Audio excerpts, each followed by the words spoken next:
let's build a pond for your patio. A lot of us love water plants. We like the sound of water. We really want some fountains, but we don't have enough room for a full-on pond. So today we're going to be unboxing and I'm going to teach you how to put together this Aquascape mini pond kit. What you're going to get in your kit is the bowl. You're going to get some gravel, and I already opened this up and I pre-rinsed it because it does come a bit dusty. A planting tray, a fountain, which just screws in, very simple. And it also comes with a built-in light. Then there's channels in the back of the planting tray that you just feed up. Then you set your tray. And then you fill it with water.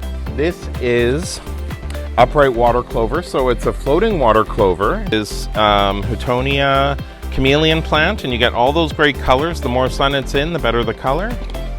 Some hairless horsetail. This is not the invasive horsetail you have in your garden. And then we're also going to be putting in some spiraled rush, which is Druncus spiralis.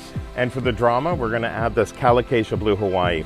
And as your final touch, we're going to put in some water hyacinth. Water hyacinth are great while we're waiting for these plants to fill up, to just add that little bit of greenery and coverage. And as this fills up, you're going to have clovers totally encasing this. You're going to have the equisetium coming up. This is going to get even more leaves. And then you've got that chameleon plant, which is going to cascade and cover up all